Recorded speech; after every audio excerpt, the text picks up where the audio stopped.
Tonight, we're going to speak about the idea of Buddha nature from other schools. And this subject got bigger and bigger as I was working on it. I finished it about 5 minutes ago. And I was mainly going to speak about one special Tibetan school's idea of Buddha nature, which is very prevalent in the world and was very prevalent in Tibet for about 800 years. Then I saw that there was something on the lower Indian school's idea of Buddha nature, like Abhidharma schools and mind-only school. So I thought to throw in some of that. Okay, so we'll start there. The first is Abhidharma school. Okay, this is the lowest of the 4 great schools of ancient India, by Bhashika, detailist school. And I thought to tell you what they think is Buddha nature. Okay, and each of these gives you, like, I wouldn't have done this probably in the original 18 courses because a lot of today's lecture is on wrong ideas. But, because people would remember them and maybe they'd get a bhakti for them. But I think in the in-depth courses we can start to go into controversies and arguments between different schools. And when I was in the monastery, it was very rare for one of my lamas to pull out an actual book from another school and let them speak for themselves. You know, like in the monastery textbooks, it's always, they think such and such. And it's often presented as sort of retarded. And it's not so bad when you read it from the other textbooks view. So what I've done is I've actually taken some other schools' textbooks, and you'll be getting a presentation from them. But let's start with the Abhidharma, okay? They talk a lot about this kind of Buddha nature.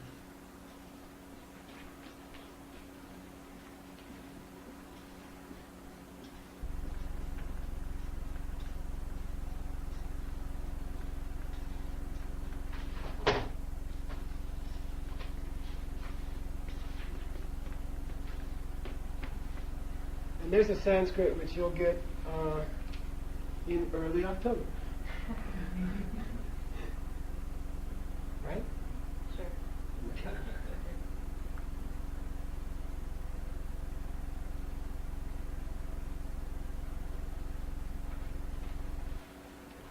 Say pape. Pape.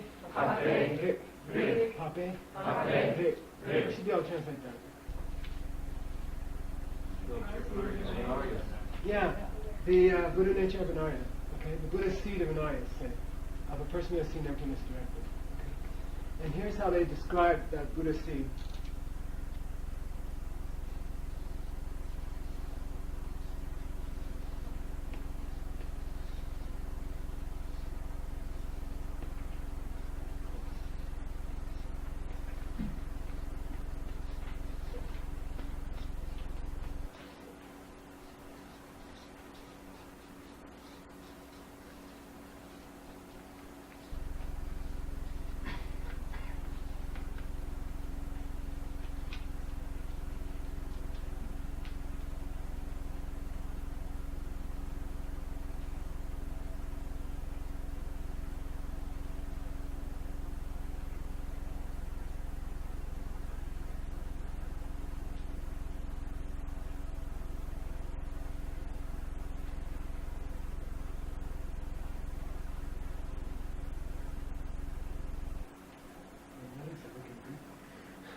Anyway, say Dujun.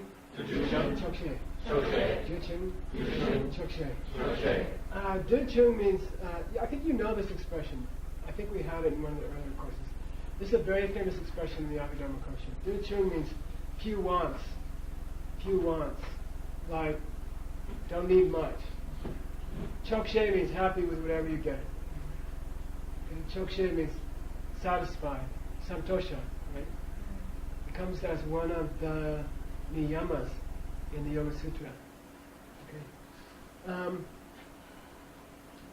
and they pull this out of the Lotus Sutra, and there are 4 kinds. Let me see. One is to be satisfied with whatever clothing you get, like just rags. One is to be satisfied with wherever you have to stay or sleep. One is to be satisfied with whatever people put in your bowl. like whatever you have to eat, right? And then the last one is to be happy just sitting around all day doing Dharma. Like, Pomolagawa means happy to work on your mental afflictions, happy to study, happy to do your practices, satisfied with those four things. Happy to do that. So why would that be Arya seed? Buddha nature. Because those things lead to being an Arya? Yeah, and further, you see? So, in fact, in some cases they might even describe an Arya as being this kind of a person, rather than working on emptiness perception or something like that. So anyway, you get the idea that for them, a realization in the Hinayana schools, very monkish, Vinaya-ish, is satisfied with a little room in the corner and some rags to wear and whatever to eat and sit there and do your practices all day. That's basically Hinayana ideal. Okay, so and they say the reason they call it Buddha nature or Buddha seed is that this is the sine qua non. If you don't have this, you can't get anywhere else. That's just the beginning, Then they say Shen Dachi Mu means, needless to say, everything beyond that. But you got to have this to start with, or you're never going to even come to Diamond Mountain. Okay. All right. By the way, they also say that the Dodepas, the sutras, accept this. So this is a Buddha nature according to the two lower schools. Now we'll get to mind-only presentation of Buddha nature.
Say Sakme.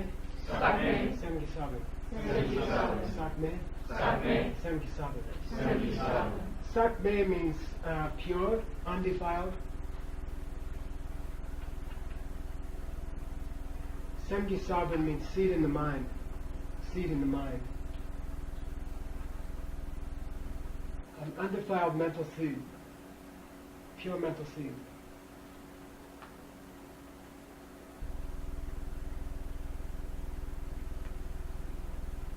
And there's basically 3 steps to developing a mental seed. Tu sam gom. Say tu sam gom. Learning, like what you're doing right now. Contemplation, which you should be doing in the car on the way home. And then gom, meditation, which you should be doing tomorrow after you do your homework. It says meditate 15 minutes on such and such, which I'm sure you're all doing. Okay? That's sakme. Those 3 steps, tu sam gom, are necessary for all Buddhist development. That learning, then contemplation of what you've learned, and then meditation on what you've contemplated on. There's even a bodhisattva vow, right, that you have to do that. If this seed has not been developed through those 3 processes, but you have it, then that's the first kind of Buddha nature, right? Natural, Rangshan Nirig, natural Buddha nature, innate Buddha nature, the one that everyone's born with, okay? If this seed has not yet been acted upon through those Buddhist processes of learning, contemplation, meditation, then it's called natural Buddha nature. Okay?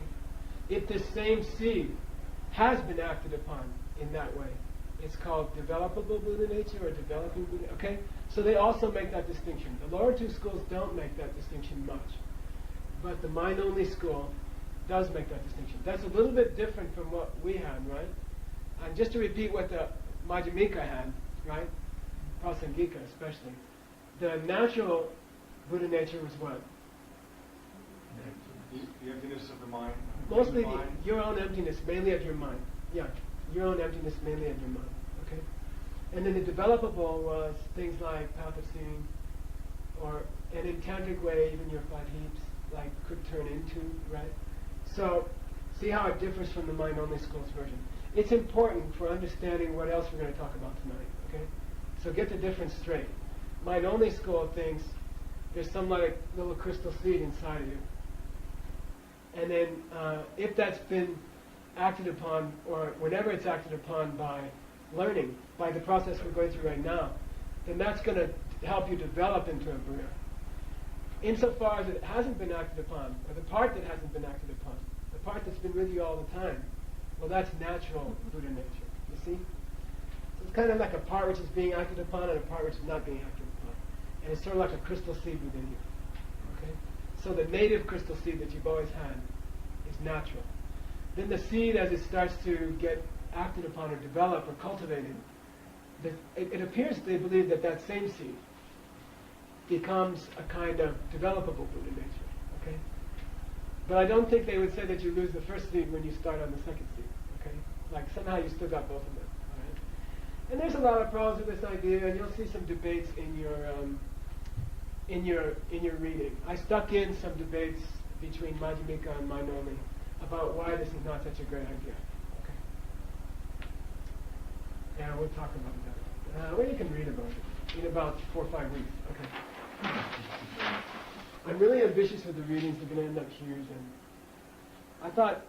I was reflecting that it's probably even good that instead of having this be your last UttaraTantra class, and then you don't get one until a week before you teach, that you get the readings, and then you'll read them, I'm sure, in between, and digest them as they come out. Okay, that's my real idea. Okay. Sorry. Remember when he said? Yeah. You can actually, if you're careful, you can find everything in the readings.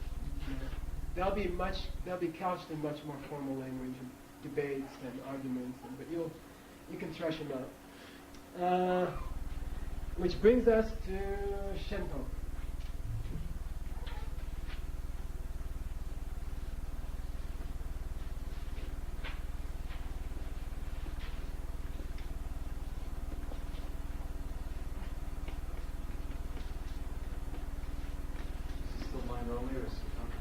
This is now, the first thing I ever put up today was Vaibhashika and Sutras, South Tantra. The next thing I put up was mine only. Now we're on to Madhyamika, right? Which is, everybody in Tibet says they're Madhyamika, right?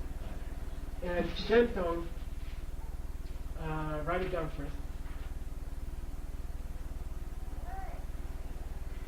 Shentong is an idea about emptiness that spread in Tibet from about 1100 on, okay? Its roots can be traced back to about 1100. And it became very popular. The practice of Shentong as how to practice about emptiness became a very prevalent in many schools, mainly in the Kagyu, to some extent in the Nyingma, even in some Sakyas. Shentong became the way to meditate on emptiness. And then it was attacked very seriously by Tsongkhapa, Gyaltsab Je, and everybody after them, as being very mistaken. So today we're going to cover Shentong. First I'm going to cover Shentong as if I was a Shentong, okay? And Shentong means emptiness of something else. Shen means something else. Tong means empty, okay? It's not only a view of emptiness, it became a movement, you see? So Shentong is not only a name for a kind of emptiness, it's a name for a way of thinking about emptiness, and it became a movement. And the movement was strong for a while, and then died for a while, and then came back, and then died again, and like that. You can say there were 3 even peaks of it in Tibet, say around 1300, and then around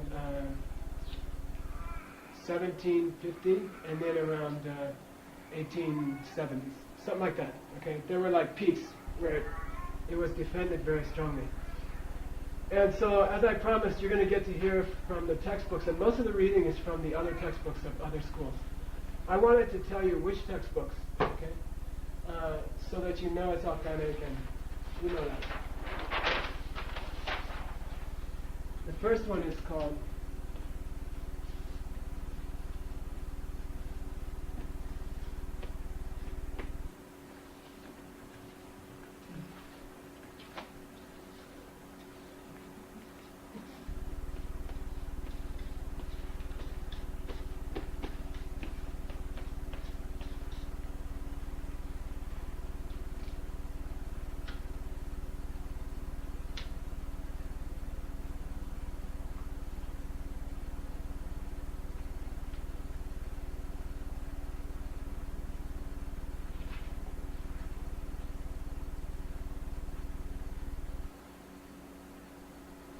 say Samo, Samo, Nangden. Nangden. Samo, Samo, Nangden. Nangden. Samo Nangden means the deep inner state. Dun means state, Nang means inner, Samo means deep or profound. Deep inner state. And it's a book about really chakras, channels, drops. It's a beautiful roadmap of the inner body. And we're going to use it when we get to course 14 or whatever it is in the Tantric series. And there's a group of people working on it already. It's a really, really good book on the inner body. And its author is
say Karma, Karma, Rangjung, Rangjung, Dorje.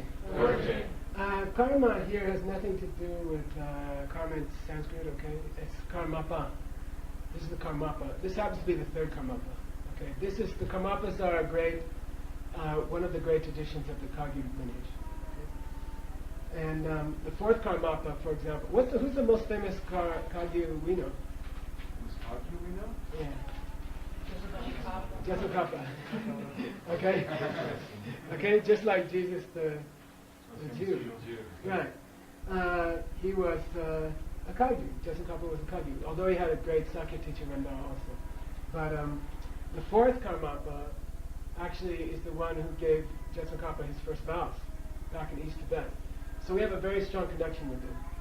Rangjung means happens all on itself. Sunju means self-produced.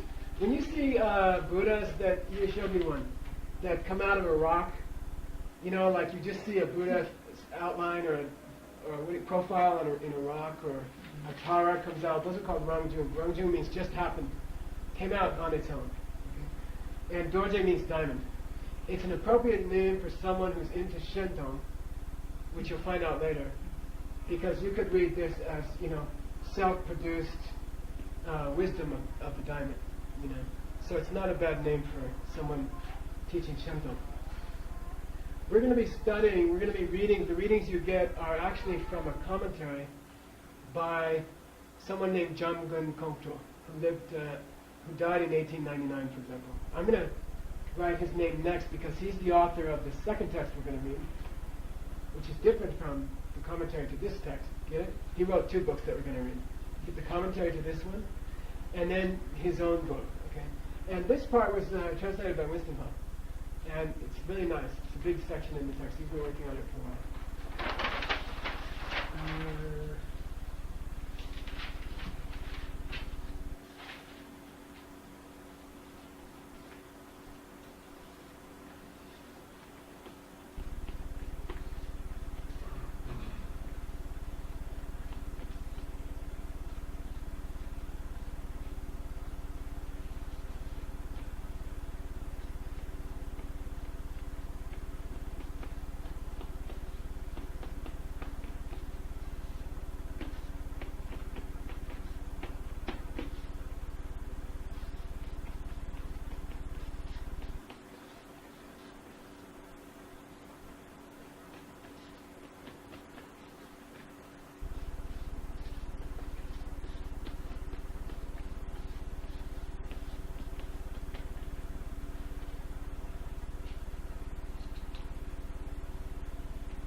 Say Shentong, Shentong, Dachi, Dachi, Dawe, Dawe, Dorje. Dorje.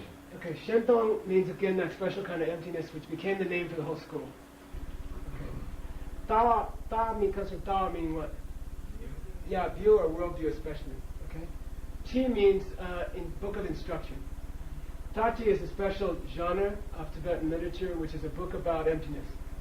And there are lots of tachis. It just means a book about emptiness. Okay?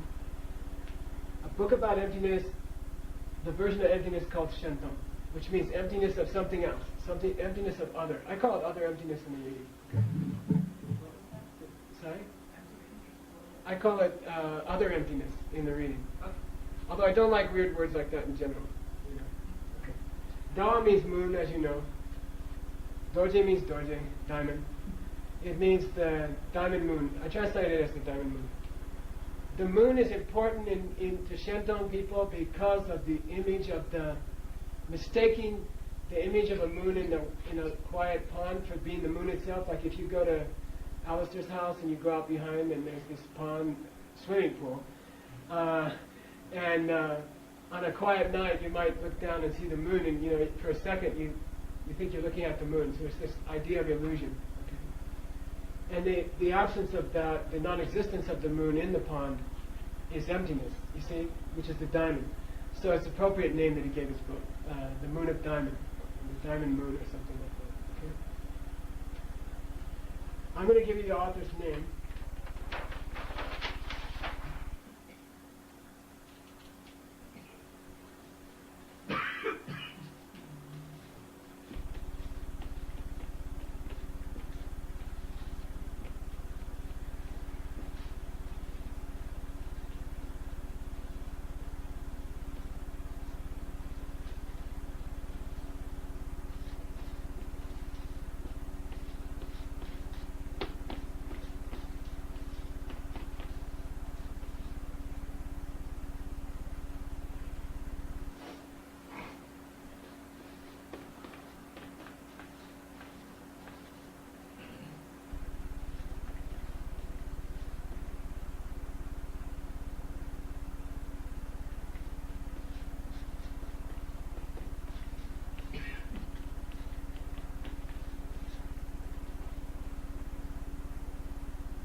Say Jamgun, Gongju.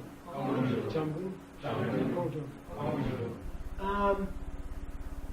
Jamgun Gongju was a very interesting figure. I mean, to become so famous so early, right? You usually have to be dead for 400 or 500 years before you get famous in Tibet, or before they carve your books, But he was like some extraordinary thinker.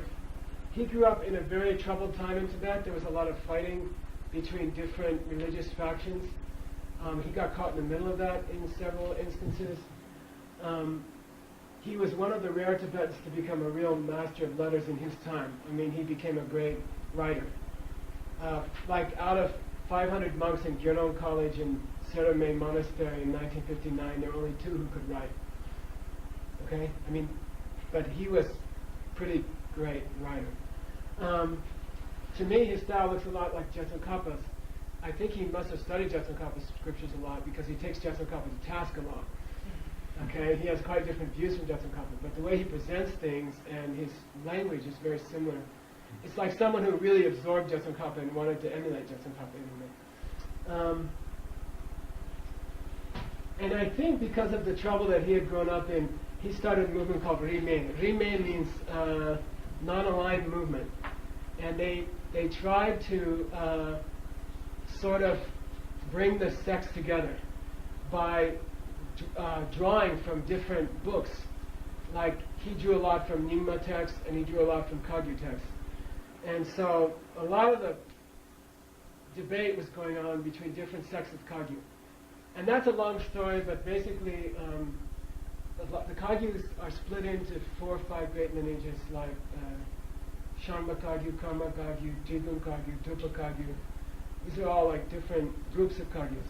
And a historian I once spoke to, what's his name, Matthew Kapstein, who's a great Nyingma Kagyu scholar, said that he felt it was because of the geographical isolation of the different parts of eastern Tibet. The Kagyus were big in eastern Tibet. And then there were huge valleys, like it took a lot of trouble to go over the pass into the next valley. And so these lineages sort of took on their own characteristics. And there are a lot of differences between the presentations after a few hundred years. And then there came to be some, friction. And also just in general between all the schools, especially Galupas and Kagyus. In certain periods of Tibetan history, there were some bad times. So I think Jamgon Kongtrul and someone named Nipam, who lived about his same time, they were very interested in trying to heal this kind of division and trying to bring together the different philosophical ideas and trying to show how maybe they weren't so unacceptably different after all. And so he's known as a great master of the Rime movement, which is, you can think of him as a synthesis between Kagyu and Nyingma, but mainly Kagyu. He's also known as Yundin Gyatso. There's also a Dalai Lama named Yundin Gyatso, so don't get confused. And Garwang Lodritaye. I don't know if this is the god of Garchen or god of monastery, but I think it might be. Garwang would mean like Prince of Gar, and I think Gar is an area in East Tibet. Okay. So we're going to study that's the author of the second book we're going to study. This book is really cool. I mean, I asked Gene Smith, who's a follower of Shentong himself. Okay, this is one of the greatest scholars in the West. I asked him, give me the best book on Shentong, because I want to put it in a reading, So he sent me Jamgon Kongtrul's book. And I started to read it, and it's very beautiful because it's not very long, it's like 25 pages or something. But the first half is all about Shentong theory. And then the second half is how to put that into action in your daily meditations. So it's kind of a neat, the concept of the book I find very refreshing. The first half is all this philosophy and debating and argument. And then the second half is, okay, suppose you actually want to get this view in your own mind. Well, here's some practical meditations you can do based on scriptures, So he made little meditations where you would recite something from his favorite book, from India, which might be what? UttaraTantra. Okay. He's got all these sections from the UttaraTantra. You can't see the Buddha. You can't hear the Dhamma. You can't bow down to the Sangha. Now meditate on that, So he would take, maybe out of context, I don't know, but he would take pieces out of UttaraTantra and say, okay, meditate on that for half an hour. And then so it's kind of a neat book where the first half is like debates about philosophy, and then the second half is like practical meditations to do about Shentong. And mixed in there is some Chulam Ginyanga, like what to do after your meditation until your next meditation, as you're walking around. So personally I find that a really beautiful method of presenting a tattva. And I haven't seen it much like that. It's kind of nice. Like there's a whole long section on how to meditate on this thing. Okay. Jamgon Kongtrul in his book, first he goes to the history of Shentong. And he says it traces its roots back to, guess who? Lord Buddha. Well, that for sure. Maitreya. And Maitreya's 5 books, and especially Maitreya's UttaraTantra. Okay? And then he says, look, there were 2 great translators, which are called Sua and Sen. And I like the way they interpreted UttaraTantra. If you read the catalog to the Kagyu and Tengyur and other catalogs, these 2 translators were working on which text? UttaraTantra, okay, like this was their specialty. Also, they were working on, and their lineage were working on Kalachakra Tantra, which has a lot of connection with the inner body and the environment, as we spoke about at the Tiger Rider. There's a big presentation there about how your environment is a reflection of your own channels. So it's natural that these lamas would be interested in the Kalachakra and interested in the UttaraTantra. Okay? So then he traces it up to Tibet, and then he says, look, there were 3 great lamas who really are the fathers of the Shentung tradition. I wanted you at least to know their names. I'm not going to do them in Tibetan. I'm just going to write them in English, okay? So you don't have to do it in Tibetan on your homework.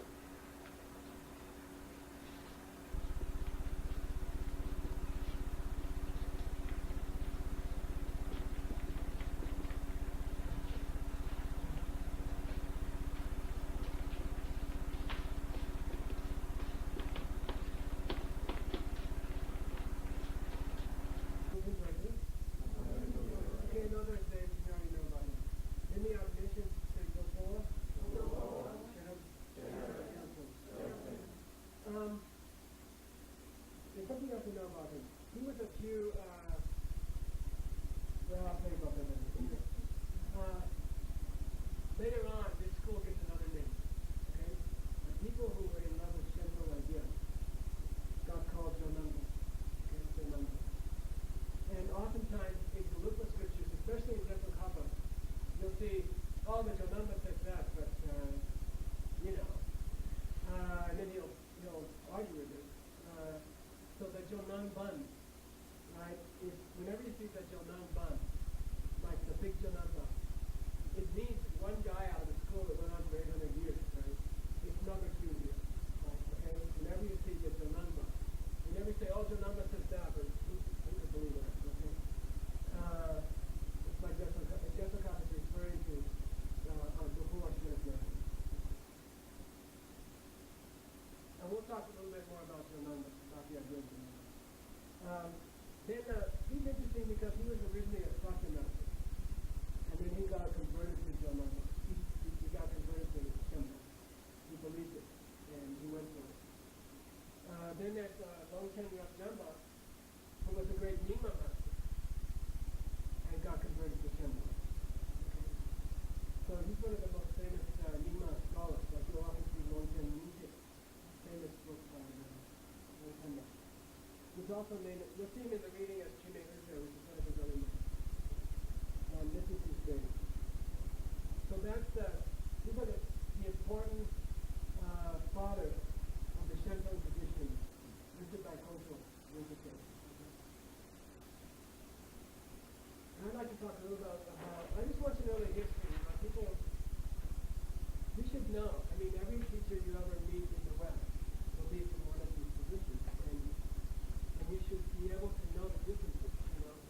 Pavloka Rinpoche got mad at his disciples one day. He said, what's the difference between Nima and Kamuka, you know? And they said, Nimas wear red hats, this is wear yellow hats. It's like, you know. Like nothing on the ideas that are different, just the hat, right? Okay? And I'm afraid that a lot of people are like that, okay? I'm afraid that a lot of us are like that. I'm not saying right or wrong, bad or good. We're going to talk about that at the end. Okay? But you should know the differences, clearly. You know? You should know what you're talking about. Like, you get in a room with Chicago students, and you start talking about common emptiness, they're going to get confused. They're going to say, I never heard about that. You know? And then they're going to start talking about Shentung, and you're going to say, I never heard of that. You know? You should know the differences, and you should be able to argue the differences. That's a basic thing. Why do these differences exist? Because people think of these things. So it's good to know all the ideas that people have thought about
I've never been to Tibet because I don't want to go to the street.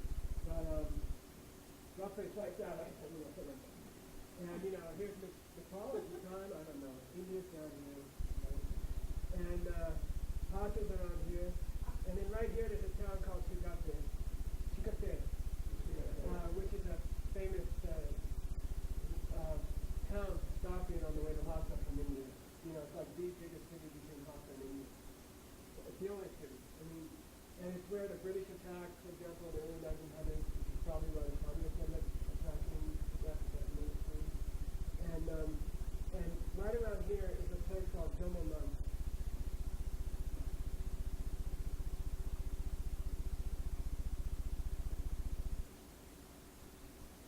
There's a path called Jomoman, and a monastery was built there.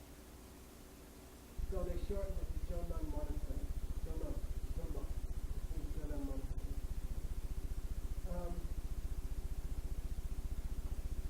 That was built, let me say it first. The lineage goes like this. First is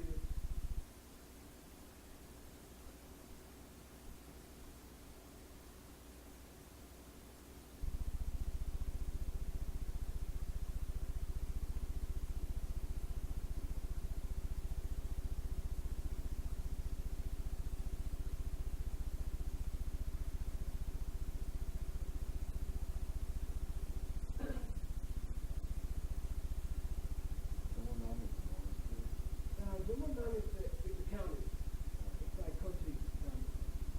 And then the most drops out when you make an average of it. So if you want to say Kochi County, Virginian, you just make it Jonan Park. So it means, originally it meant somebody from Jonan, somebody from the valley, or from the area of Jonan, the county of Jonan. Jomonan. This lineage begins. Remember, lineage in some texts, okay?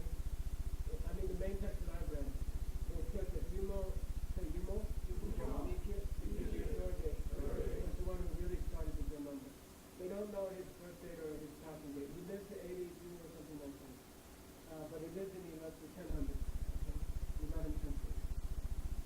He wrote some books about Shinto, and pretty much got Shinto started. It sort of spread slowly, and then a couple of generations later comes along.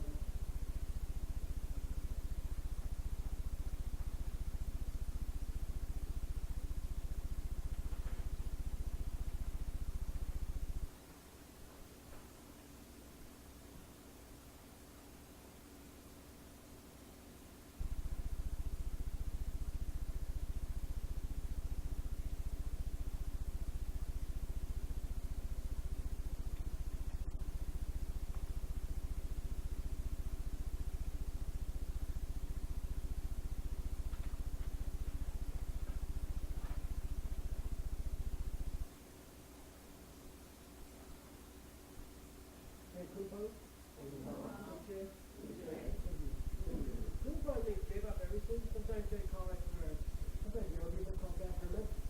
People go out and live in the wild place with no money. Called Kumpa. Tuche Singer is his name. And he's the one who actually built Jonan Monastery. Okay? So he's like the second big guy in the Jonan tradition. He said this is where building a monastery is. Probably they had 3 guys, 4 guys. And now, later it was a big monastery, but at the beginning it was usually a 30 by 30 building or something. Whatever. Alright? He built the first monastery called Jonan. Then you have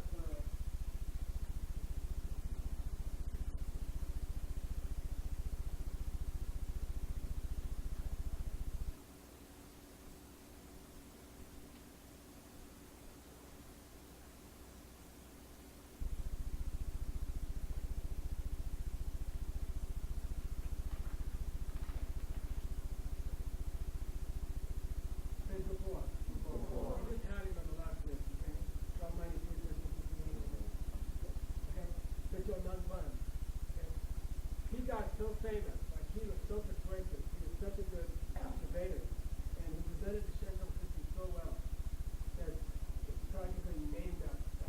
He's given the name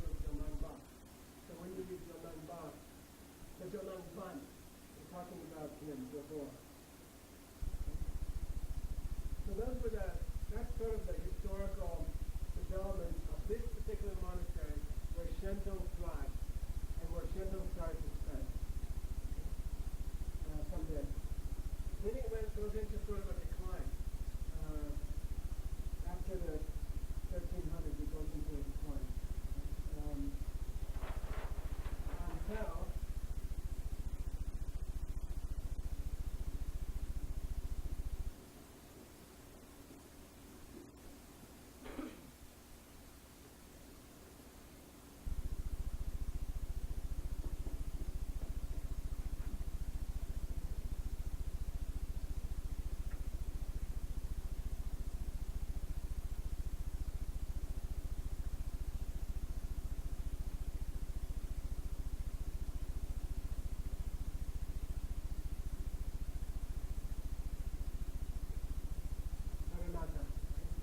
Taranatha is very famous. Taranatha is Latin, okay? They have an Indian name, okay? Like Taranatha means Doma protected, Tara protected. And he's very well known for his history of Buddhism. Your first reading has some excerpts from him, which Aliha has okay? And he's also very famous because he went to Mongolia and taught Buddhism there. Like he was one of the big figures in Mongolian history. So when you talk about Buddhism in Mongolia and about their view of emptiness, you get a big Jonathan push in Mongolian views of emptiness. There's a modern Lama.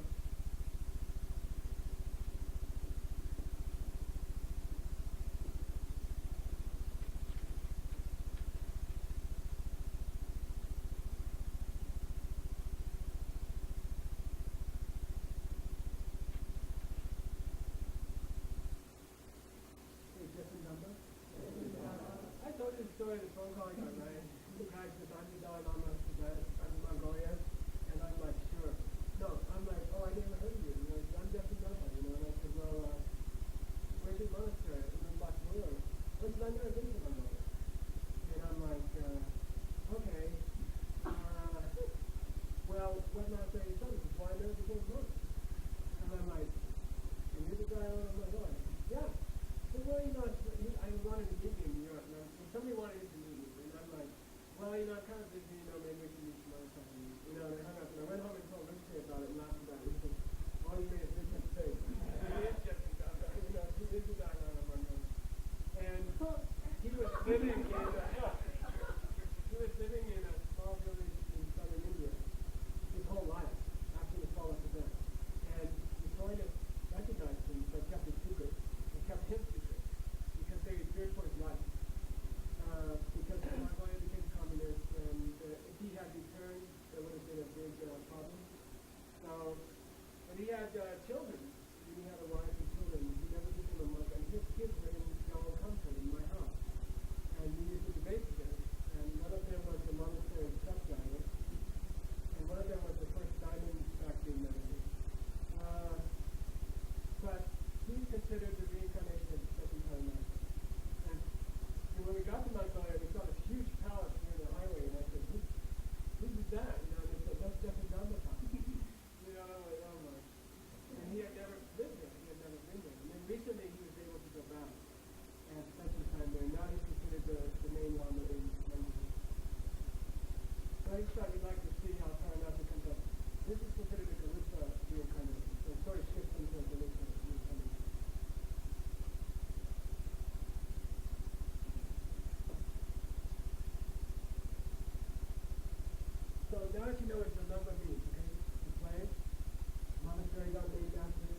got to know something about the Shenron people. They consider, some of them consider, I think you could say they consider that the three turnings of the wheel are not the way you always learned it from Wednesday. As far as it's figurative and literal. They think it's different, okay? They have a different take on it. Okay, very interesting. And this is a big debate with different couples. First turning of the wheel, we all agree was figurative or literal? Figurative, by anybody's standard. Okay? Lord Buddha didn't talk much about infinite, didn't clarify anything. Second turning of the wheel, Lord Buddha said, nothing has any nature but self. Literal according to Madhyamika, right? But the Jolambas would say mixed, literal and figurative. And then they get to the third turning of the wheel and they say definitely literal, because they're very big into minority. And you can see how they're sort of coming out of the minority. They are really fixated on UttaraTantra. They really believe in the They really believe in the 5 books of Maitreya as being a message that the world is minority. But they don't call themselves minority. They believe in the minority school, but they don't call themselves minority. They believe in minority. If you ask a Shinto person, are you minority or minority? They say, we're minority. We're the great minority. And they distinguish between the plain old Madhyamika and the great Madhyamika. We say great Madhyamika. Okay? Even those old Madhyamikas back in India are just regular Madhyamika.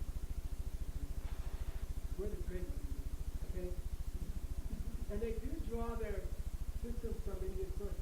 They say, we believe in the UttaraTantra especially, and we believe that my Tripa brought it to Tibetan. Who was my Tripa? You know? He was one of the other guys hanging out in the London while Geshe was there. Naropa. I believe my Tripa was even one of the guys at the gate. That's Naropa was. But anyway, they were hanging out together in London Monastery. After Naropa went away as a yogi, resigned from the advocacy, he was taken over later by his student, Geshe. He was sort of a stickler.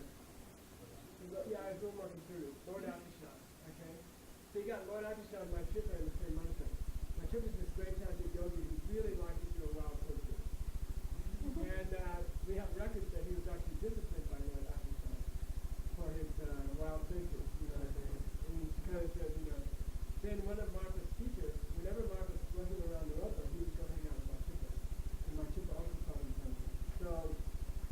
So anyway, if you ask a Shinto or a Jolamba, who's the big Indian scholar you follow? Say, oh, we're straight my Tripa. My Tripa's version of UttaraTantra is what we're telling.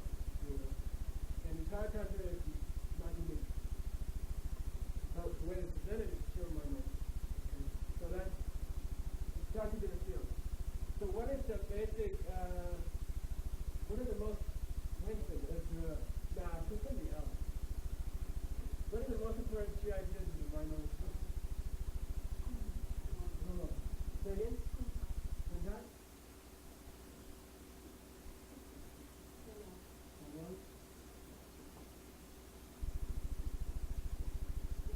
Yogi.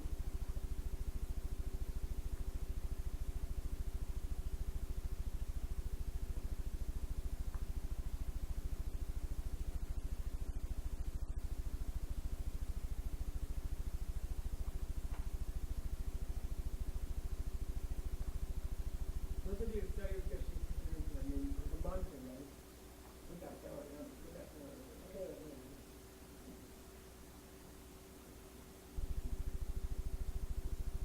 Who's us? Where's them?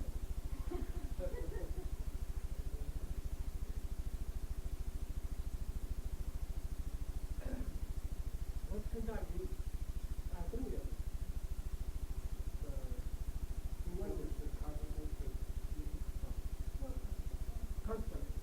Concept, imaginary things, things that in your mind. It's a construct, mental construct. Like, there could be a person who irritates me that wasn't coming from oneself. It's a construct. The person who irritates you, who wasn't created shocks you or bothers you, it didn't come from you. Okay? It's a concept. Two kinds of concepts. One, some doing this, some done it, and now it doesn't have to be good. Okay? That's just a plain old mental fabrication. You can think of this as a mental fabrication. Okay? No such thing as this. Chenla. So kuntak happens to mean like nominal, construct, fabrication of the mind. How about Chenla? Yeah, Chen means others, one means power, means under the power of other things. This is called dependency or tendency. Anything that's caused by another thing and therefore depends on another thing for its existence. In the way that a tree depends on its seed. So we can call it dependency.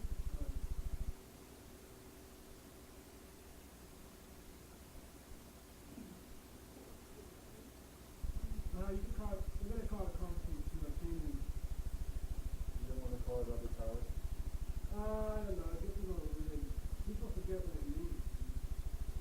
But you can, when you teach it, you can call it that and then explain it, you know? It depends on how much of a lingo you want to invent. I've heard other powers. Yeah, and I just want to say that the more you go into another lingo, within ideas, the more people use. When Buddhism becomes a lingo that you have to learn, that the English is, Buddhism doctor takes the summer room and goes into sources to talk to, you know, and then you already got 3 words that you don't have a word yet that an English speaker would know. And then they're just like, you know, you gotta remember that. Words that are familiar to you after 5 years or 10 years of study, your students aren't going to know necessarily. So you want One means it's cultivated. to cultivate. Ultimate is good, yes. Yeah. It covers everything. Emptiness is called totality, and the mindfulness is called because it covers the totality of all things. Right to all things. Everything's got its own emptiness. Everything's got its own emptiness. How many of these things are deceptive reality and how many are ultimate reality? First two are According to us, solution.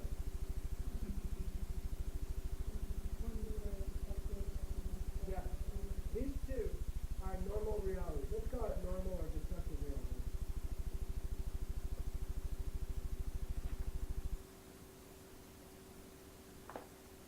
This all has a point, don't worry. And this one is ultimate reality.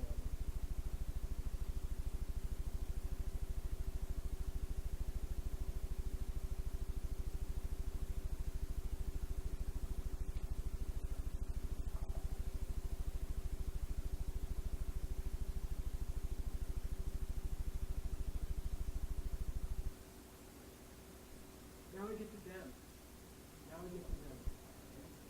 Yongzhen, according to Kama Anjin and everybody else, is wisdom.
and it is devoid of receptacles.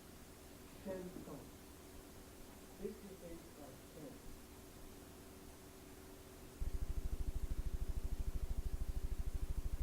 Sorry, let's go. Normal reality is to see you, okay? Everything in this room that you can see in a normal day, on a normal day, is like me, okay? It's the other, the emptiness of us. And this wisdom, mixed somehow with empty, which they would call non-duality. Clear light, sorry. This wisdom, mixed with their emptiness, that they call clear light, it's other Shen than these two things. So it's empty of normal stuff. Empty of normal stuff. And that's the real meaning of Shen. That's the real meaning of Shen. To put it very basically, wisdom or emptiness in our terms, or wisdom plus emptiness somehow, is to find out that which is empty of all the other stuff. That which is devoid of all normal stuff. It's ultimate wisdom plus emptiness. Now here's the punchline, you ready? What's it got to do with our course? When are we studying this course? Where are we at right now in the 7 Diamond Light Vision? We're at Khan. We're at Buddhism. What's this whole presentation got to do with creation? It's Buddhism. Yes, you might. Why do you think it's all very interesting? We always want to know the history of I can't remember again. Remember. But what's that got to do with our class? You know, why did you bring that up at this point? Because Gyalpa-Jay brought it up at this point. Because Gyalpa-Jay brings it up. Because, according to the Jonanga, this is, guess what? Buddha nature.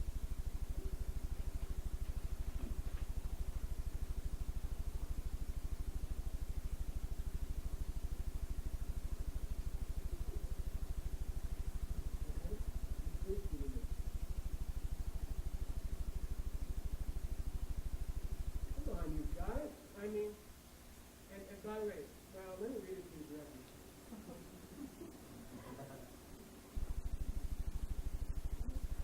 I'm not making fun. Big mistake. Big mistake. This is very serious. Hundreds of thousands of people believe in this for 800 years.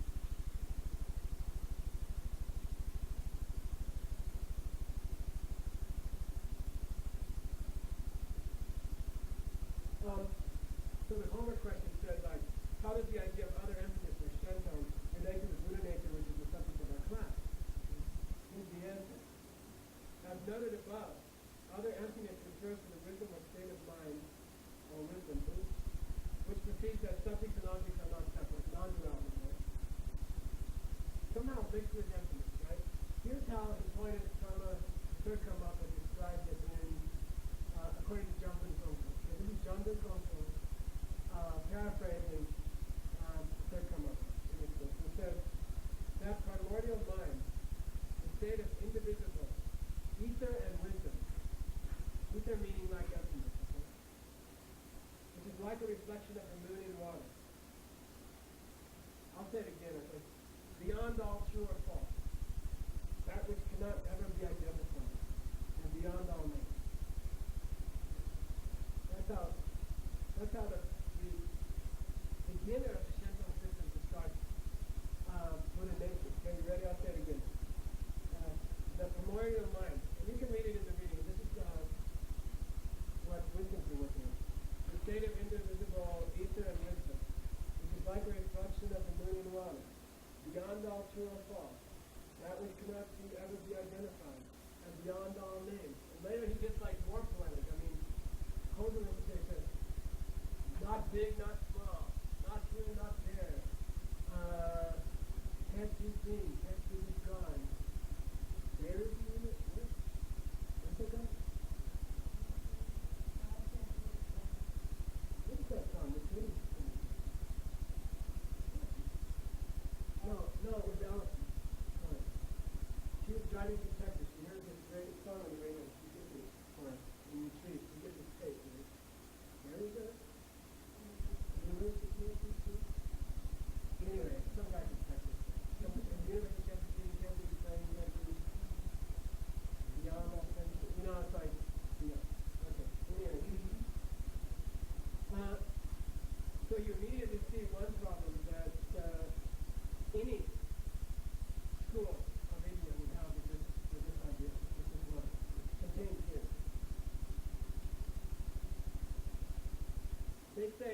this thing has been in being since beginningless time.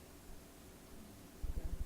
This purity has been in being since beginningless time. This wisdom has no mental issues. It is pure. And it's been in you since beginningless time. And it is empty also. It is the clear light, meaning emptiness. Beautiful, beautiful. Okay? So Ted said, so it's both the changing and unchanging things? Why? What's the changing thing, what's the unchanging? The changing thing would be the mind. The wisdom. Right. Yeah. And I'm going to And the unchanging thing is empty. So it's already a contradiction thing. It's like saying, it's like very weird. It's like to say it in Tibetan is something local. Something local means unchanging functioning thing. A thing that could do its thing. A thing which could affect other objects. A pen which could write, a car which could drive, food which could feed you without change. Because by doing something to somebody, you what? You change. Energy is transferred. Okay? Whenever you do something, you change. And so the idea here is of an unchanging functional thing. A thing that works but never changes. Okay? And that's like a big no-no in what? Course 13, come on. I mean, big no-no of things in India, you know, a functional thing that never changes. What's the other example we have in Seventh Day about? Functioning thing that made a lot of stuff that didn't change. God. Right. We have a problem with that. Okay? We have a problem with that. Never changes. Made everything. Okay. I mean, that's just the same idea. Okay? So anyway, that's one of the first problems that we have with things.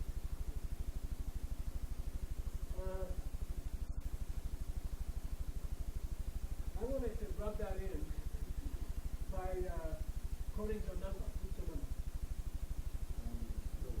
Yeah, Church Johnson, right? Before. Here's his version of what it is to be Shinto. Or Buddha nature, right? They're now what? They're not like Sunnis. And that's why Shinto relates to Buddhism. Relationship and unity. With a heart, right? With an essence. Here's how Jonamba himself describes the two kinds of Buddha natures. Ready? What are the two kinds of Buddha natures? Yeah, originated, like his natural Buddha nature that you were born with, and it's always been in the other one. Something can turn into Buddha, right? Developing itself. But here's his definition. Ready? The natural or innate Buddha nature is an actual Buddha. Complete with the 32 qualities of enlightenment. Okay? Like 32 marks of enlightenment, or you can say the 32 high spiritual qualities of enlightenment. The 64 12 which have existed for all time.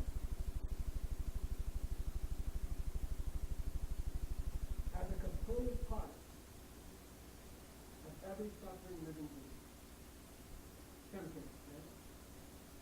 I'll say it again. Innate Buddha nature is an actual Buddha, complete with all the qualities of enlightenment, which has existed for all time, as a component part of every suffering living being. You have a little Buddha inside, 100% Buddha, already Buddha, and you've had it for all time. Developable Buddha nature then consists of new occasions of Buddha nature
of all mental afflictions are subject from the beginning.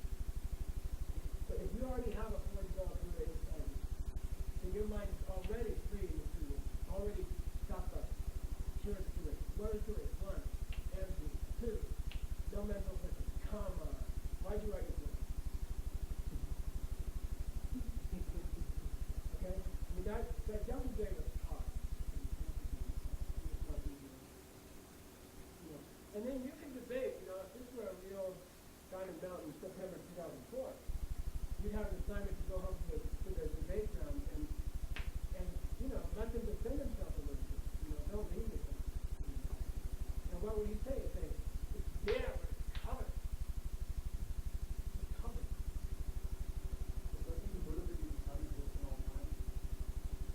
Yeah, we got to take that to the debate ground. We won't get that. If you go for definition of Buddha nature, development Buddha nature consists of realizations of Buddha nature which arise as you hear a class, etc.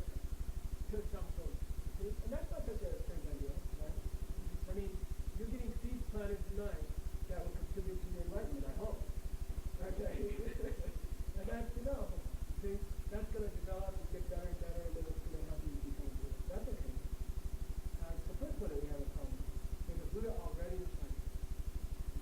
Who's complete with the two kinds of theory? Meaning, complete with no mental affliction. The mind has no mental affliction. Just to let you know, I mean, Yogi's is really good enough time. You know why Buddha nature comes up at this point in the text of the UttaraTantra. I mean, we didn't cover that. Just really. They say, Yogi says, how do we get to come, How do we get to Buddha nature in a discussion of, it has to be a discussion of the qualities of a Buddha, you see? Of the things you have to learn to become a Buddha. Because, well, the idea is that all this stuff that you learn purifies the Buddha nature. The Buddha nature's all mixed up, right? It's a chima da chima. You have an emptiness of your mind, but it's stained, it's tainted, and you have to go about purifying it, right? You have to go about purifying it. So, there's a debate in the UttaraTantra. Why does calm come up here? Why are you talking about Buddha nature here? Because we're talking about purification. What's that got to do with calm? What do you think you're purifying? You're purifying the calm. You're purifying the Buddha nature. The Buddha nature is stained. The Buddha nature is tainted by these other things. So if you start talking about purifying, of course you're already talking about Buddha nature, calm. So that's how the whole argument starts. So now you're going to have to get into, so let me get this straight. We talked about it, Cook and I talked, we were trying to stretch this out, right? We decided that Rick for this guy is a crystal golf ball. Crystal golf ball. And it's got like mud around it, So what he's saying is that, look, the crystal golf ball is pure, but it's like covered with mud. Now where would that idea come from? Number 9. That's not so weird. The UttaraTantra said that. Buddha made gold with jewels and covered with mud. And then if you could just get the mud off, you could find the true Buddha inside you, right? That's where this is all coming from. So you can feel how it's coming. True Buddha is Buddha nature. And it has to be a climate dilemma. But I give you this thought, and you're not looking at me very good. I'm trying, because I'm really interested. I give you this thought. See how easy it is to slip from an image into a wrong idea of emptiness. See how, when you want to describe emptiness to somebody, you might say diamond. Right? It was like a diamond. And then they start getting this picture of a diamond. And then after a few centuries, emptiness is a diamond. It's Diamond Mountain, Diamond Bay, Diamond anything, It must be, I think he was saying it was like a gem, a clear gem, a solid thing, because the mind can't hold on to the idea of Buddha nature being the simple absence of something. It's so hard for the mind. It's so hard for the human mind. And 95% of people who ever hear about emptiness are still holding on to some kind of glass, or some kind of diamond, or some kind of clear light,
positive things. It's so hard to hold on to the greatest quality you have, the fact that you ain't got something that you never could have had anywhere, because you think you have. Okay, now hold on to that. Try to keep that for 100 years. It just doesn't go. You need a something, you know. And I think that's where, you know, just a tiny slip in your world, you're here. Just a tiny slip. It's not like something crazy. It's like a tiny slip. You start thinking of Buddha nature as a seed rather than an apple. I've even used the word seed over and over in these classes, just to try and communicate, you know. And then it gets spread that way. I think we'll stop there. You have a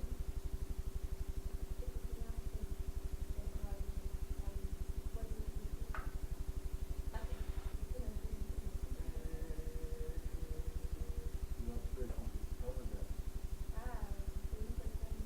Yeah, you do that. Read the video. Okay? No, it's a good point. Dude, when we say that things are good, are attached to the Buddha nature, it is true. Or is it your own perception?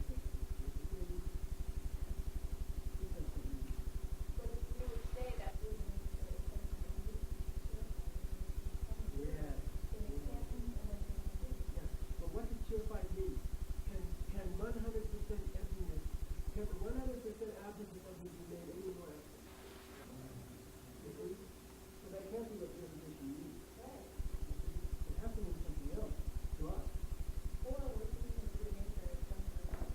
Yeah. Okay, I'm sorry.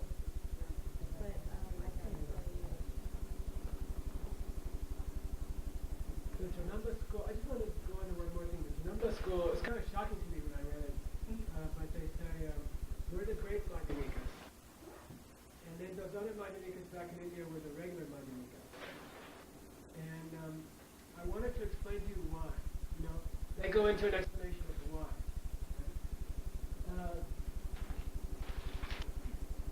And Gyalpa J picks on them for calling themselves great Madhyamikas later, as you might guess. So, here we go.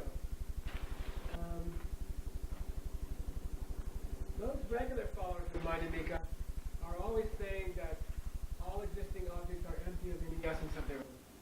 Okay? Those regular Madhyamika guys are always saying that all objects are emptiness of any essence of their own. Which is what the Madhyamika school do say.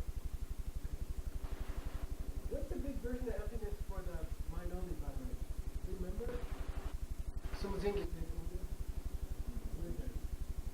Subject and Yeah, subject and object are empty of coming from a separate seed. Okay? Which everybody can relate to. You know? One seed has created me to stand here, one seed has created Michael for me to see. Okay? So in a sense we are one essence. One substance. Which is not at all to say I'm Michael and Michael's me, or there's no difference between us. Okay? When we say object and subject are not different, we mean not different seeds. You know? But we are different in the normal way, in the imputed way. But if you didn't understand the mind-only school, you might think that that was the main idea of emptiness. That me and Michael, there's no duality between subject and object. Somehow I am Michael, Michael is me. And the illusion is that he seems to be separate from me. Well, they don't say separate, you see. Separate seed I don't have a problem with. Separate from me I have a problem with, you see. They slip. They slip, you see. And that, you know, you hear that so often, and it's so indefensible, and you don't go anywhere with that.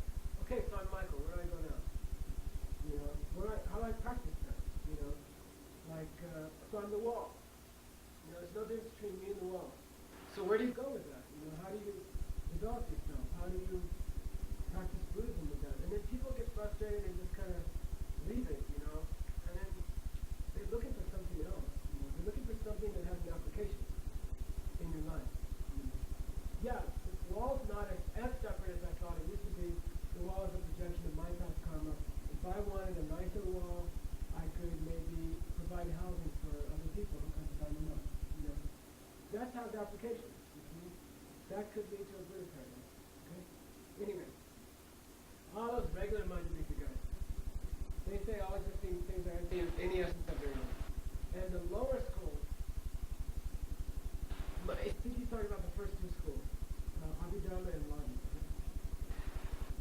they talk about the lack of self to a person, right? And they say there's a lack of truth to objects. Lack of self to a person, lack of truth to objects. They talk about that individually, but they never get up to where we are. Okay. And the yoga system, they speak about the wisdom that's beyond the realm. Okay, they talk about it. But because all these views are still mistaken, I'm quoting Shenbang Tachi, I'm quoting Jamgon Kongtrul's text. They are far from enlightened, like they got a long way to go. The only people who can really have any experience of the wisdom tree of duality are either people who are perceiving it directly, or those whose minds are trained through meditating on nothing at all, or on empty space. Those are the forget the Abhidharma school, forget the Sutra school, forget the mind only school, forget the old mind only school. You got to get up to the great legend. Why?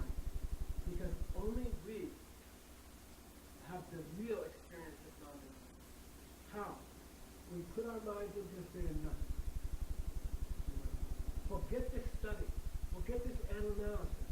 Forget this, like, they say, stop grinding your nose. Stop putting your nose to the grinding wheel. They say that. Like, just cool it. Just take it easy. Close your eyes. Meditate on it. There's no big or small. There's no samsara nirvana. There's no antidote. There's no problem. Just put your mind into empty space. We're the only ones who understand that. So we're the great mind. Okay? The idea that analysis or contemplation on emptiness could be useful is a delusion. That's a quotation.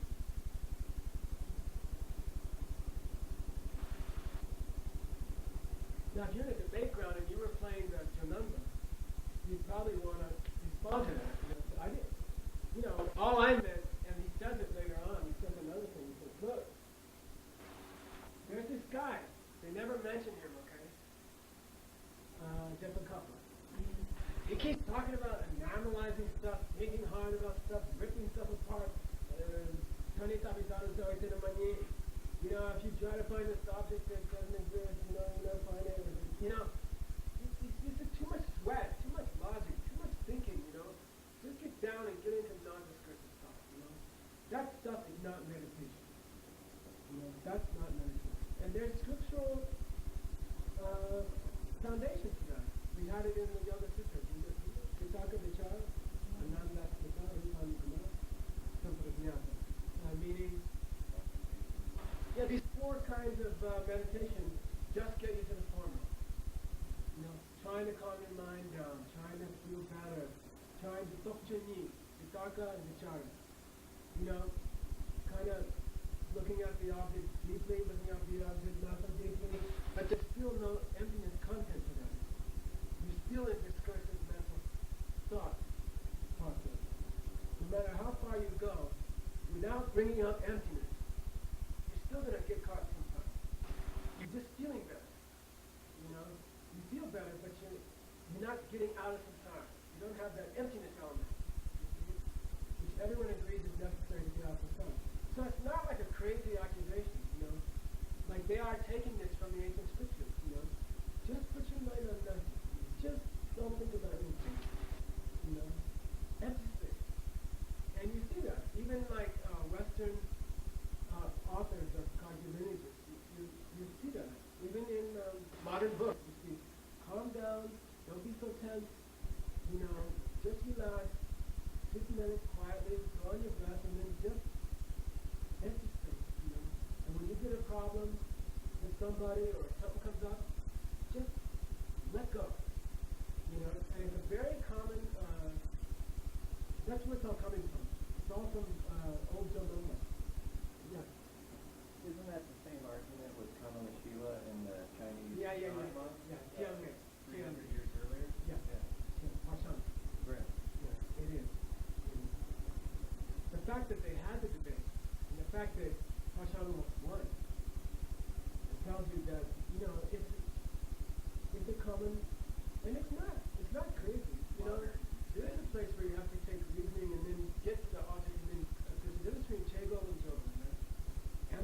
analyze. Conclusion, emptiness, jogam, fix on it. You know what I mean? There is a place for that. But they were very frustrated with just a couple. What's this jiggle stuff, right? This is analytical meditation. What are you talking about? Meditation is a time for sitting and not thinking about anything. You know? And that was that's what distinguishes great minded thinkers from the others. They got all these theories, all these ideas, and they debate them and they think about them and rip them apart. But we sit down, we think about it. That's it. Anybody else is far from Buddha. This is a quotation.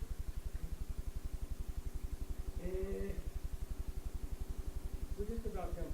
I wanted to state formally two of Gyaltsen J's complaints. Okay, about Shinto. When he gets to the end of Shinto, he says, I'm sorry to go so long on this Shinto idea, but so many people are thinking about it nowadays that I felt obliged. You know, when you read Jacqueline Kocho's defense of Shinto, because so many people are attacking Shinto nowadays, I thought I should stop for a moment and just clarify it. You know, so it's kind of cool. You get both sides of them. Both of them are apologizing for going on, but they feel like it's necessary. Okay. So we're going to give 4 of Gyaltsen J's complaints. The wisdom which perceives that there's, I'm just going to say non-dual wisdom, right? Wisdom that sees that me and Michael are not separate. Is Buddha. Is unchanging Buddha.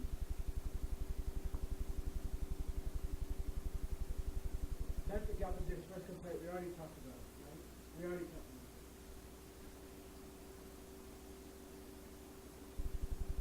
it. The second is, we also went over already. If my mind is already the Buddha, from the beginning, then it must possess the 2 kinds of purity. One is pure of self-existent things. From the beginning, we all agree to that. 2, is it pure of all bad thoughts, negative thoughts? They have to say what? Yes, Buddha. That's the definition of the Sambhogakaya. Dapani Denki, Moniku, Dapani Denki, the body which has the 2 purity. So then they're forced into saying, my mind, from the beginning of time, has not had mental picture. So we're already Buddha. Here comes an interesting one. What's the Shen in Shinto? What is it? Shen was a Kuda. Everything in the room. Whether they exist or not. You know, like ideas that you have, concepts that you have, and also all the stuff that you can see. And Buddha nature, or Shinto, is that which is other than those. That which is empty of those other things, Shen. Okay? Buddha nature is the state of mind which perceives non-duality, and it's other than those things. It doesn't possess those things. So Gyaltsen J says, let me get this straight. You're saying that this wisdom which perceives non-duality is free of normal stuff. That's what, yes. Yeah, ultimate reality is the absence of deceptive reality. So he says, now let me get this straight. Do you mean yiva or yiva? Okay? In Tibetan it's a big difference. Are you saying it's not involved with deceptive reality? Or are you saying it isn't deceptive reality? Something other than deceptive reality? That's what the Shen. Is that what you're trying to get at? So it gives them 2 choices, right? It's a diamond deal. 2 bad choices, right? I'll say it again. Are you saying that, like, your version of ultimate reality, like, is just not involved with normal stuff? Right? Like, Yipamai, Yippe Stone. Or are you saying it's not normal stuff? Yimbe Stone. Like, which one are you talking about? It has to be one of the 2. And if they say, ultimate reality means Shen Tong means empty of other meaning, it's just not involved at all with normal stuff anymore. It's beyond. Because, okay, so it's not Buddha nature anymore, right? Why'd you say that? Of course it's Buddha nature. Oh, so does it spread to every living creature? Does every living creature have it within them as part of their being from the beginning of time? Well, yeah. Well, are they deceptive reality or ultimate reality? What are they deceptive reality? So is it like intimately linked with deceptive reality things since the beginning of this time? What do you mean it's empty of other things? What do you mean Shenzo? Okay, so that's his first problem. You got it? You okay on that one? Okay. What do you mean? What do you mean ultimate reality it's empty of normal reality in the sense that they're not related at all? And he says, right, that's what I mean. Come on. You're saying that this is Buddha nature. You're saying Buddha nature spreads to every suffering living creature since the beginning of time. What do you think they are? They're normal reality. What do you call it? It impregnates. How do you say it? Pervades every single existing being. You can't say it's not connected to anything. You can't say it's empty of other. Right? Empty of normal things. He says, okay, I'm sorry. Let's take it back. Let's go the other way. It's empty of being. Ultimate reality is empty of being normal reality. That's what Shenzo means. Then Gyaltsen says, you have to write all these books just for that. You know, I mean, you say that you are great Madhyamikas, right? So you say that your disciples have somehow perceived something that other people couldn't see. Like they are Chittajawi Dujjawi, Guangwu. They are spiritually advanced intellectual disciples. So do you have to go through this whole thing to tell them ultimate reality is not normal reality? I mean, if it just means empty of normal reality, did you have to go through writing all these books just so they'd know that? Of course it's empty of normal reality. Of course it's different from no Shentao, right? I can buy that. Ultimate reality is different from normal reality. So, then why do you call yourself big Madhyamika? Why do you say that everybody else didn't get it right and you're the type that get it right? You know what? That's a no-brainer. You're just saying, come on, that's a no-brainer. Of course, ultimate reality is empty of normal reality. Last one. You say that thinking and analysis are of no benefit in reaching the wisdom which is free of all duality, which can only be reached through thoughtless meditation. Why then do you undertake, for example, to explain your Shenzo to people? If analysis and contemplation of emptiness is of no value, and if emptiness can only be approached in a mindless state of deep meditation, why'd you write this book? Why do you try to explain it to us? All right. Yeah. By the way, these are, to be really fair, you got to have a Shenzo person here to defend themselves. I'm sure they'd have answers. And then you'd have to go deeper. It's kind of mean to pick on somebody who's not there. I threw in 2 more points in the reading because I thought they were really beautiful. We've been picking on Shenzo tonight, but there's a beautiful part at the end of Jonathan Kongtrul's text, and I thought it would be beautiful to include in the reading. And, Jonathan Kongtrul was no dummy. He was extremely talented, brilliant writer, probably a Buddha, Lama. And he says, these are his final advice for practice, like on the last few pages of the practical part of the book. He says, look, feel deep love and belief that the Lama who imparts these essential instructions to you is the Dharmakaya itself. Like, just believe.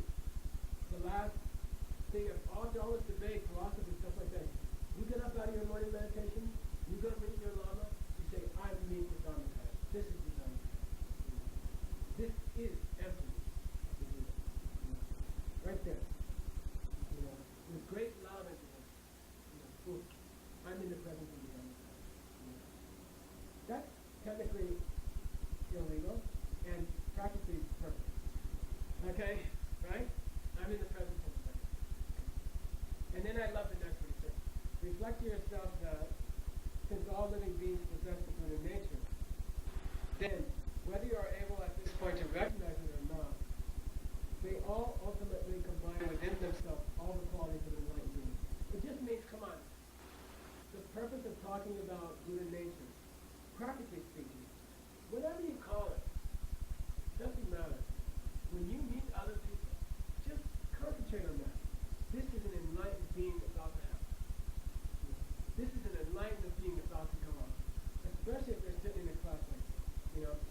when you get into a group like this and you're sitting with a bunch of people like this, just appreciate where you're all at, you know. Look at them and say, my God, you know, we've got 20, 30 people here about to break into enlightenment, you know, on the cusp, you know, and enjoy it, you know, enjoy it. Walk around saying, God damn it, you know, those people on Tucson City Street, they got Buddhism. You know, everybody walking around this street got Buddhism. You know, I'm lucky. We're lucky. You know, this is unbelievable. You know, and you gotta think like that. Then he calls it Dapa Ramdam. Dapa Ramdam means like that what he's talking about. What for you? See everything as pure. You know? Just stop worrying about those differences between us. You know? Come on. Everybody walking around has got Buddhism. The Iraqis have Buddhism. You know, the terrorists have Buddhism. You know? The Donambas have Buddhism. You know? Like, we all got Buddhism. So just be happy and enjoy it. You know, it's amazing. You know, and it's like, come on, you know, don't stick your head up your butt. Sometimes I think a lot of Buddhists have their head up their butt, you know? And it's like, come on, look where we're at. Everybody in this room got Buddhism. We're just about the same way, you know? So have a good time. Okay.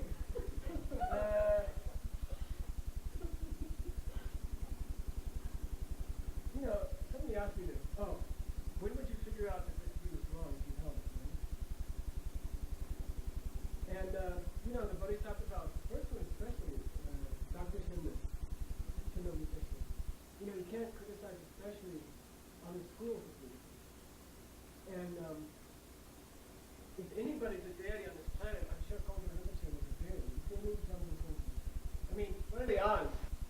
Somebody writes all this stuff, looks so deep, affects so many hundreds of thousands of people, and he's not a Buddha, or he's not somebody special, you know.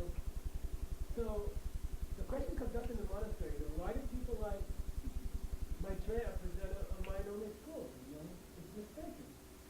It's slightly wrong. You know, why do you get like Maitreya teaching these wrong ideas? You know, even about Buddhism. You know, why would Lord Maitreya do that?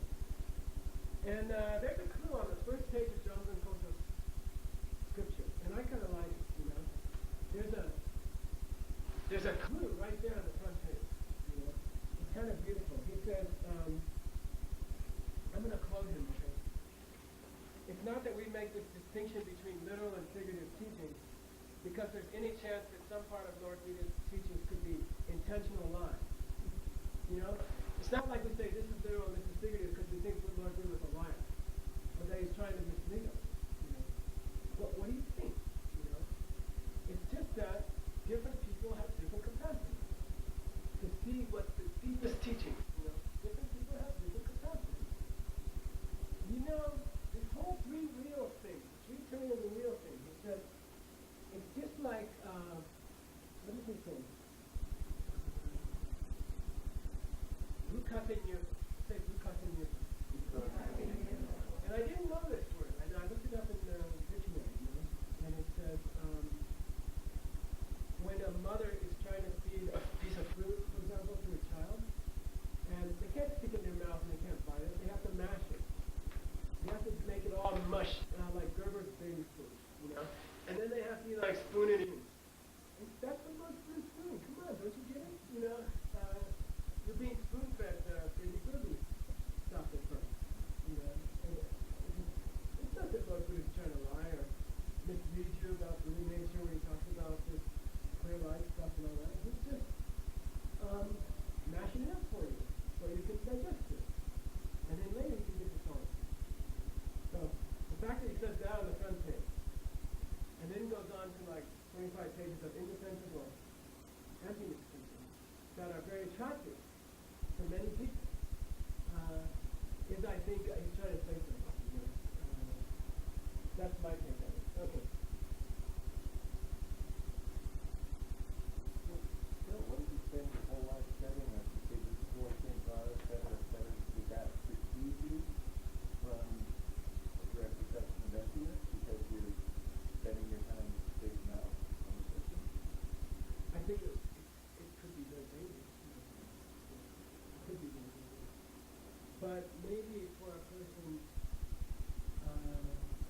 say he doesn't have the trouble. You just don't have enough customers. So you get them to do other things. Like at the end, he said, I don't care what you do. You know, look, just go make some water bowl offerings. You know, go build a stupa. Go do, you know, something physical. You know, and dedicate it to seeing Vic. Like he has a whole list of activities, and he says, if you don't, if Vic doesn't come to you easily, you have to go do some other things first, and then Vic will come to you. And he actually there mentions for the first and only time Ginger can be palatable to you. You got to know it.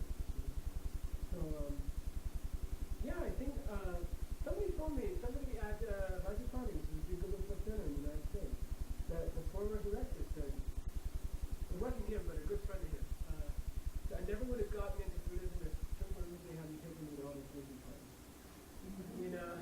You know, people say bad things about, at least they used to, about Trungpa Rinpoche.